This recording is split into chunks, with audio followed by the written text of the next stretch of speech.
Aquarius, happy birthday, happy solar return, and happy new year. It's January 2017. My name is Audrey Alison, and this is your forecast for the month for your sun sign, your rising sign, or your moon sign in the sign of Aquarius. I am using the Aquarian Tarot deck for you because you are governing this month, and this is by David Palladini. And I love his illustrations. He attended the Pratt Institute in Brooklyn, just like Pamela Coleman Smith did, who illustrated the Rider-Waite-Smith deck. So the backs, ooh, look at those. A couple cards fell out.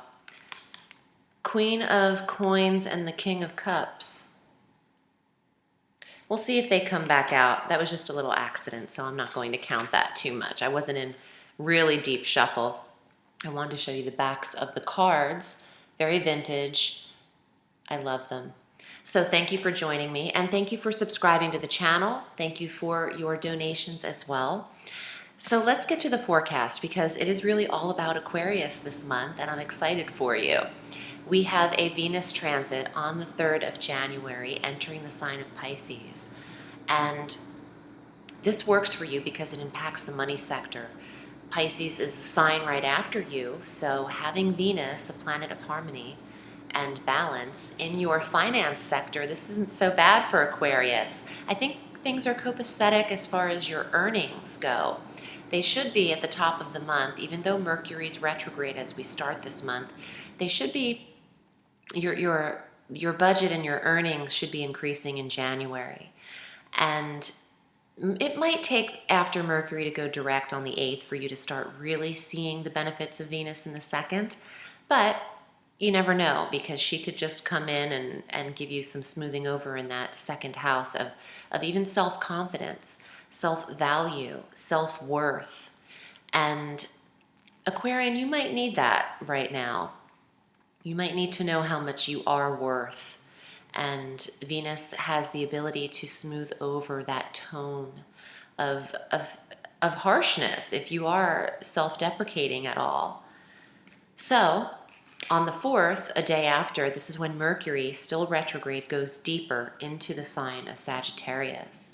At the 28-29 degree mark, Mercury will get into that sign a little bit just to give you 11th house energy, which is your goals and social clubs and organizations. Who are you affiliated with? Mercury is reviewing this energy. Also, hearing from friends from the past tends to occur, and that could happen from the 4th of January through the 8th or 9th.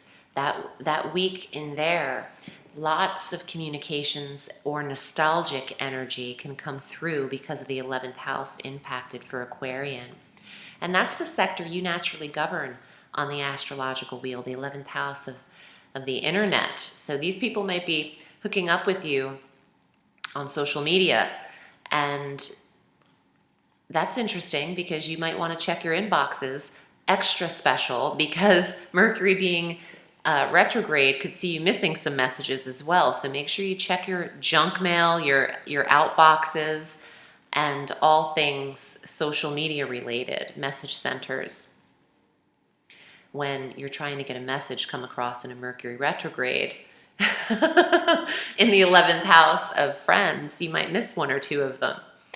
On the 12th, we have our full moon at 22 degrees of Cancer, and this full moon brings an illumination and an awareness to the 6th house of health and well-being and your daily schedule, your routine, the structure of your day. Something might come to an end in how you're incorporating your schedule and your route to work. It's the 6th house of work and regimen. It's also, I don't like this analysis, but the 6th house in a full moon is the awareness of ailing pets coming to, the end of their cycle, the end of their life. So if you've got older animals or ailing pets, a full moon in the 6th could see their transition at this time, and which I don't wish on anyone, but that tends to be the time, a full moon in the 6th for that particular sign for you, Aquarius, it could see them, move on. So tend to them regularly. And it wouldn't really apply to pets who are young and spry and in the time of their life.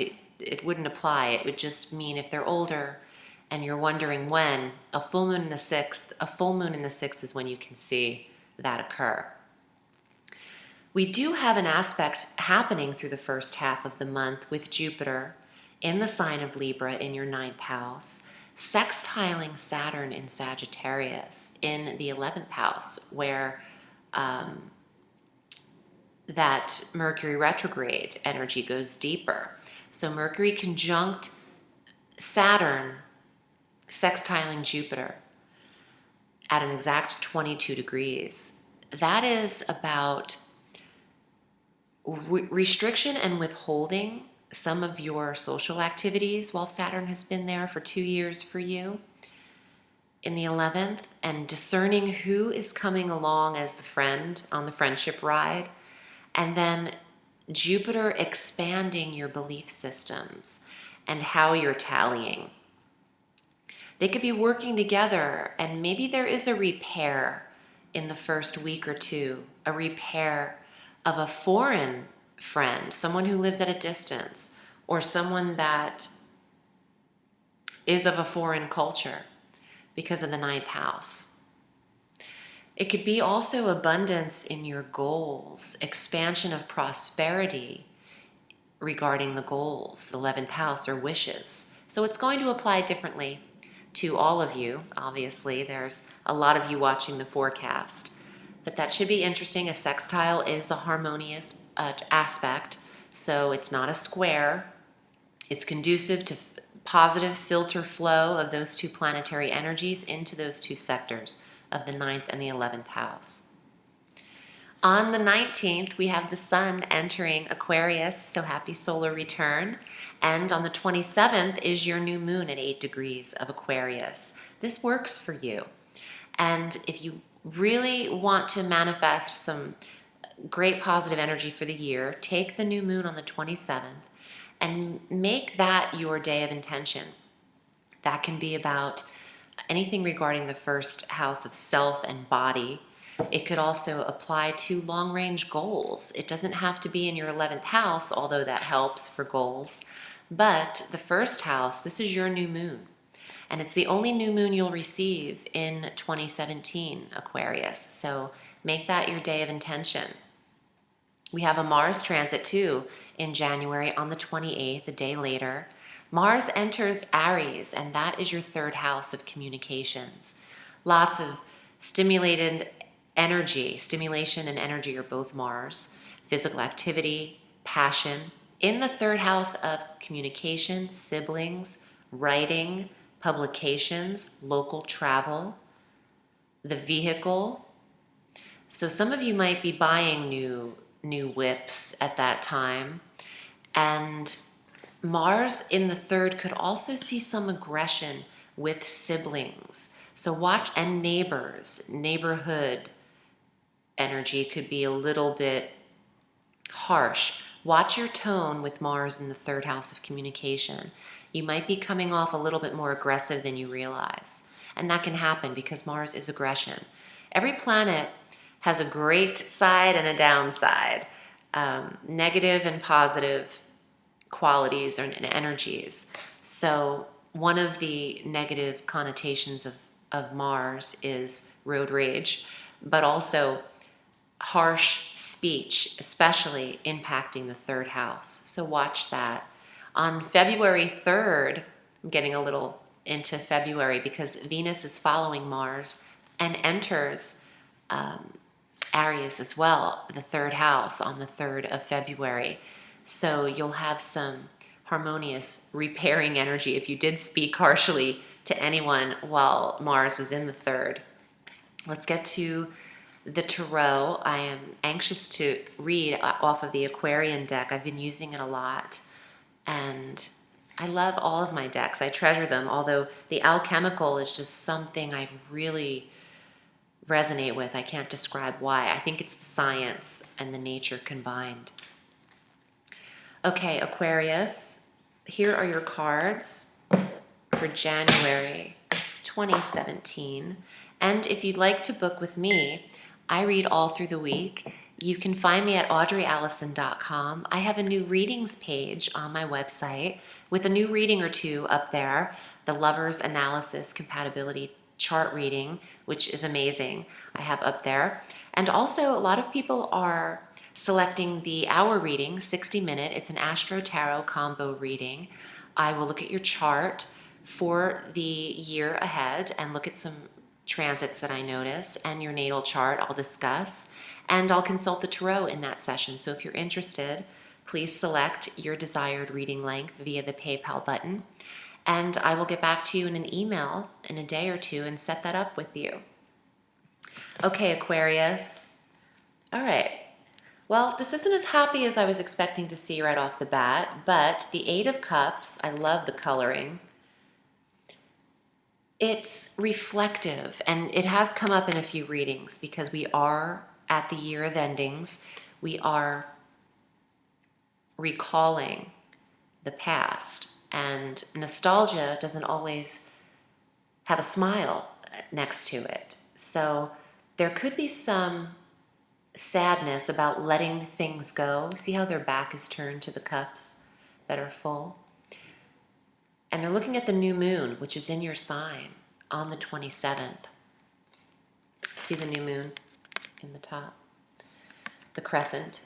So look toward your new moon to start your new beginnings. I don't think new beginnings start necessarily on the 1st of January.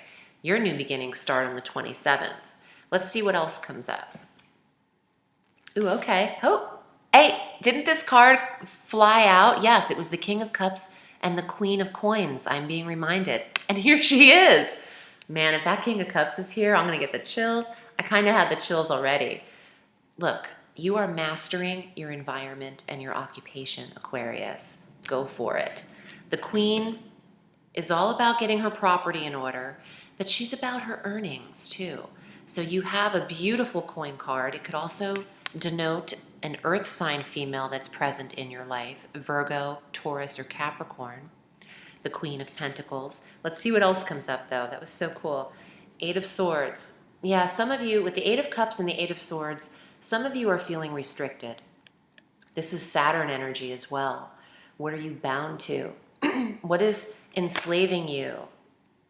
Some of you Aquarians feel like you can't say, or you're not seeing. Interesting. I was going to say because the swords are here. They're communicative, they're mercurial, they govern the speech. But she's blindfolded. So I'm drawn to say what you're not seeing something. Or maybe you've seen something and you wish you hadn't, and you're not saying anything about it. Let's see what else comes up. This can apply differently to everybody else. Ten of Cups. Your relationship. Some of you feel trapped in this relationship because they fell next to each other. Perhaps even mournful about a past relationship as well. Where am I? There you go, Ten of Cups. One more card though, because I want to see what else. Ooh, look at this. This is so badass. The depiction on here, Wheel of Fortune. This is about fate and timing, divine timing. What comes up must come down. Luck is with you. Luck is in Libra right now, and luck is in the 9th house of foreign travel and educational certifications and belief systems and your religious beliefs, your political beliefs, your philosophies. You have luck in your relationship as well, or one that's coming to you. However, you need to speak up. You need to say what you're feeling and thinking more. Otherwise, you're getting completely repressed, is what I'm feeling. Repressed in this relationship. This isn't a great card. The Eight of Swords is really restrictive energy. And you might be so restricted in some facet of either a Ten of Cups marriage, a Ten of Cups business partnership, an emotional connection. You might be so repressed that you're not even who you really are. Trip on that. Now, this is not going to apply to all of you in every relationship you're in, but for some of you it will, because this card is pretty powerful and it's the one I'm drawn to a lot. And to start emotionally looking back with a slight bit of possible regret, and to have this trapping you, for every cup of fulfillment, there's a sword to match it. Ah.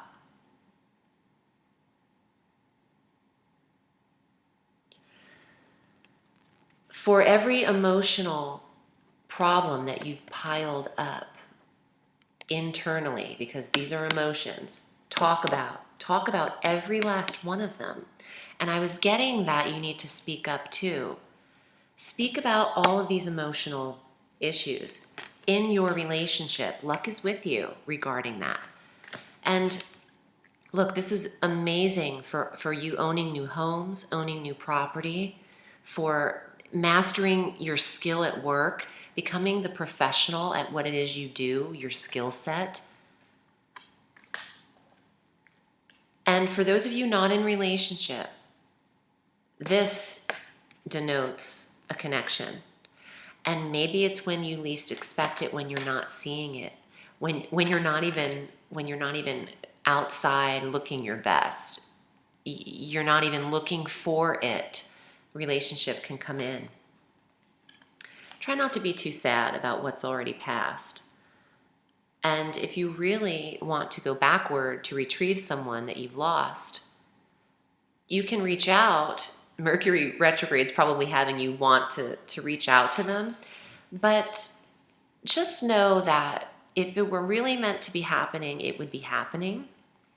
So keep that in mind. You don't want to put a square into a circle.